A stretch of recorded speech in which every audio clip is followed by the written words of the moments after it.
Assalamualaikum warahmatullahi wabarakatuh. Tak banyak masyarakat yang mengenal Datu Nuraya. Beliau mempunyai nama Syekh Abdul Mu'in. Sebagian riwayat ada yang menyebut nama beliau sebenarnya Syekh Abdul Jabbar atau juga Syekh Abdul Rauf. Tetapi legenda tentang Datu ini masih tersimpan rapi dalam cerita masyarakat.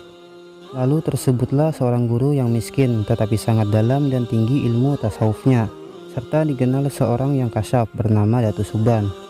Pada saat lebaran atau hari raya, Datu Suban kedatangan tamu, yaitu murid-murid beliau sendiri yang berjumlah 12 orang. Ketika mereka sedang asik-asiknya menikmati makanan yang disediakan, tiba-tiba datang seorang yang bertubuh besar, bagai raksasa, di mana sebelumnya mereka belum pernah melihat manusia seperti itu besarnya.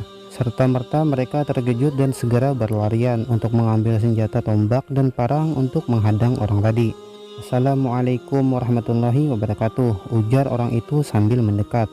Waalaikumsalam warahmatullahi wabarakatuh, jawab para datu. Lalu Datu Suban menerangkan kepada para datu yang hadir bahwa orang yang memberi salam itu insya Allah akan berniat baik dan tidak akan membahayakan orang. Maaf, siapa saudara yang datang dan dari mana asal saudara?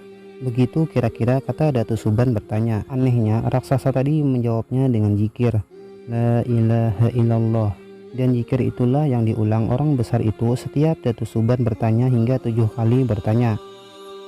Setelah berzikir sampai 7 kali, orang itu ambruk dan roboh di hadapan mereka. Kemudian dengan berjalan perlahan-lahan, para datu menghampiri orang besar itu dan memeriksanya. Ternyata orang besar itu telah meninggal dunia. Maka mereka serempak mengucapkan innalillahi wa inna ilaihi raji'un. Melihat keadaan yang demikian, para datu yang berjumlah 13 orang itu kebingungan bagaimana memandikan dan menguburkannya. Jangankan untuk memandikan dan menguburkan, untuk mengangkatnya saja sudah jadi masalah. Apalagi pada waktu itu musim kemarau yang panjang. Biasanya tanah sangat keras, sedangkan lubang untuk penguburan diperlukan harus lebar dan panjang, dan untuk memandikannya juga diperlukan air yang banyak.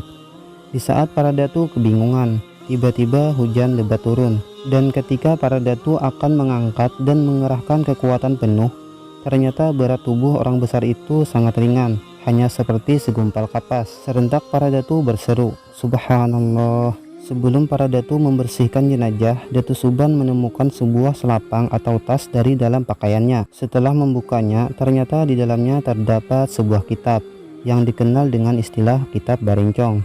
Para datu berbagi tugas. Datu Argi, Datu Niang Talib, Datu Ganun, Datu Labaiduliman, Datu Ungku, Datu Arsanaya bertugas membersihkan jenazah. Sedangkan Datu Karipis bertugas untuk mencari batu nisan yang diambil dari batu alam. Para datu yang lain membuat lubang kubur di Gunung Munggu Karikil berdekatan dengan Munggu Tayuh. Konon, lubang yang digali tidak cukup untuk mengubur seluruh jasad Datu Nuraya tersebut.